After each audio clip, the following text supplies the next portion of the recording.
Hay una simple pregunta que en su respuesta, mis hermanos y hermanas en Cristo Jesús, puede romper con todo el rompecabezas que quizás se nos ha hecho difícil a nosotros colocar las piezas correspondientes donde van.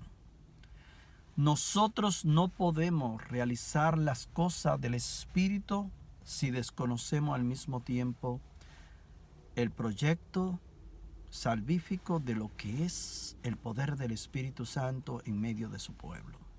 No, es imposible. No podemos darle respuesta a nuestras preguntas de inquietudes, que por qué sucede esto, cuál es el origen de aquella cosa que no conozco y que me atormenta y que me preocupa. Nosotros deberíamos de conectarnos siempre en los puntos geográficos, en los hechos cronológicos de la historia.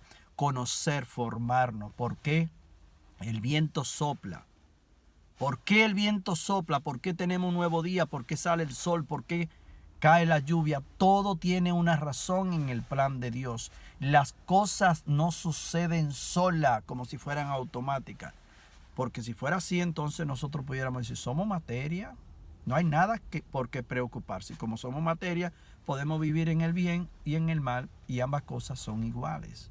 Estos son los pensamientos de los impíos, que el fin de su vida transcurre con la materia, que no es más de ahí. Y las razones por qué nosotros vivimos un mundo tan lleno de perplejidades, dudas, incertidumbre, que por qué pasa esto, por qué pasa aquello, es porque no tenemos los conocimientos de Cristo. Los conocimientos de Cristo fueron diseñados en el plan de Dios, que quiere la salvación de todos los pueblos y de todos los hombres de todos los tiempos, para que lleguemos al conocimiento y lleguemos a ser libres en la misma presencia de Dios. Y esta es la pregunta, rompiendo un poquito con lo que es esta redundancia, que hemos querido explicar varias cosas para poder llegar a esta pregunta. Quizás esta pregunta, personas común y corrientes, nos podemos hacer esta pregunta. ¿Cuál es la procedencia de las enfermedades y la muerte? Sentido común, creatividad. Si nos conectamos en el punto de la geografía y la historia y los hechos cronológicos de la humanidad, con nuestros pensamientos podemos transitar, volar al jardín del Edén, acompañado desde luego con el poder del Espíritu Santo. Solo no lo podemos hacer. Una investigación que se quiere conocer de Dios, sin la ayuda y la guía del Espíritu Santo es imposible encontrar las respuestas, y los hechos hablan por sí solos.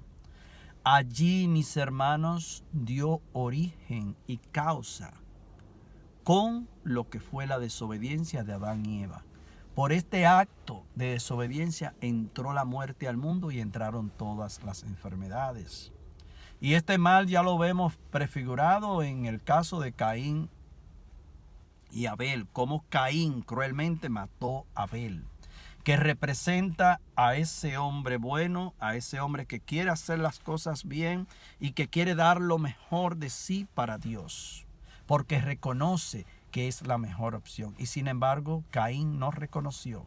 Por su envidia, mató definitivamente a Abel. Y esto nos recuerda en el contexto de lo que es el plan diabólico de los demonios, que por la envidia del diablo también entró la muerte al mundo. Esta inspiración de que Caín mató a Abel no es algo que tiene algunos derechos sustentados en ideas humanas, que lo hizo por algo para defenderse. No, fue influenciado por esta serpiente, así mismo como esta serpiente influenció a nuestro primero padre, Adán y Eva. Por eso es que nosotros morimos, y por eso vamos a salir de este mundo, y con nuestra salida de este mundo se quedará todo. Con la muerte terminará todo. En el buen sentido de la palabra, no es que va a terminar todo como piensan los impíos, sino más bien que con la muerte comenzaremos a vivir la promesa que Dios nos ha prometido en su Hijo Jesús. en la santa y divina palabra, que si creemos en Él, vamos a resucitar para la vida, no para que nos lleven a un cementerio y nos tiren allí a un hoyo, como si todo hubiera terminado, como lo han idealizado los malvados y los enemigos de Dios. Aquí estamos haciendo referencia a los impíos, y hay que llamar las cosas como las llamaría Dios en nuestro lugar. Da mucha pena reconocer que tenemos impíos en este mundo que niegan la existencia de Dios y que propagan este veneno de Lucifer, de que Dios no existe, que todo es mentira, que todo termina con la muerte y que la materia es el fin de todo. Esto lo quieren ellos revolucionar con sus ideologías e implementarlo en las escuelas, en las universidades y en toda la parte del mundo, porque este es el plan del diablo. El plan del diablo es una continuidad de tragedia tras tragedias. El diablo quiere que el hombre muera, que el hombre no se salve, que el hombre se pierda. Y Dios quiere la salvación tuya, mía y de todos los hombres de todos los tiempos, de toda la faz de la tierra, de generación en generación. Este es el gran ideal de nuestro Padre Celestial. El punto de este mensaje es tan grave y tan grave que si nosotros continuamos desobedeciendo en la misma presencia de Dios y continuamos mintiendo, robando, ultrajando, cometiendo actos de injusticia contra nuestros hermanos indefensos, nosotros nos van a llegar tragedia tras tragedia. Nosotros no nos vamos a liberar de la ciencia del mal. La ciencia del mal, la cual está dirigida y gobernada por Lucifer y los demonios, va a ser el gobierno de nuestras vidas. No va a ser el gobierno de Cristo, que Cristo fue enviado al mundo para salvarnos a todos, y asimismo pasó al pie de la cruz, se entregó por cada uno de nosotros para liberarnos de la muerte, para darnos vida nueva en Él, que es el que ha sido enviado para provocar esta vida de abundancia, de la unción y el poder del Espíritu Santo. Si continuamos pecando en este día, en los próximos días, en los próximos años que nos quedan de vida, esto significa que no queremos volvernos a Dios y que no queremos ir al cielo después de esta vida, sino más bien que queremos ir al infierno. Lamentablemente, sea consciente o inconsciente, esta es la actitud, la indiferencia, la oposición que le estamos haciendo a Dios, como si Dios fuera nuestro enemigo y nosotros fuéramos los guerreros peleando para vencer al enemigo llamado Dios. Dios no es enemigo de nadie, Dios es nuestro amigo y envió a su Hijo Jesús como ese Adán para reemplazar el trabajo que no hicieron nuestro primero padre. María está representada en este contexto, que es quien le dio el sí al Señor. Y por obra y gracia del Espíritu Santo nosotros podemos hablar con gallardía, con firmeza, con luz de discernimiento sobre el misterio de la encarnación, que es el misterio más grande. Dios se hizo uno como nosotros, y este es el mecanismo que Dios Padre usó para salvar al mundo. También Dios pudo haber usado otro mecanismo. A Dios nadie le pone límite, y sin embargo Él quiso hacerse uno como nosotros, para vivir entre nosotros. Un Dios que se manifestó con gloria en su Hijo Jesús. Jesús que caminaba entre nosotros, que sonreía, que dialogaba, que sanaba, que liberaba, que iba al baño, que trabajaba, que tenía responsabilidades, que tenía preocupaciones, porque tomó la naturaleza humana de nosotros.